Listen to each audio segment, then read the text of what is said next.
Assalamualaikum kak. Salam. Kak, ABC Mak Jah kak Ya, betul. Oh, biasa berapa ringgit kak? Biasa RM4.5. Kalau special dia tambah 50 sen je. Jadi RM5. Biasa kak.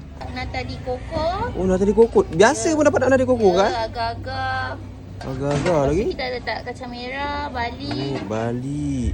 Ni biji sagu. Ini bukan biasa kak, ni macam luar biasa ni. Biasa. Lepas tu kita letak jagung. Oh, dia biasa letak inti dulu kak Ya, letak kat bawah. Oh, Kalau kat letak kat bawah. atas takut dia jatuh. Ah. Ni dah berapa tahun dah kak?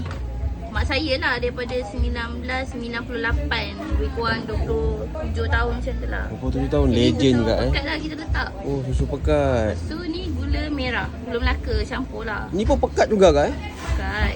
Oh, baik. Siap. Oh, dah siap kak Siap. Kita dekat Pekalan Balak, Melaka. Kedai Mak Jah. Kedai Mak Jah kak Ha. Apa-apa pun saya minum dulu kak Okey. Terima kasih.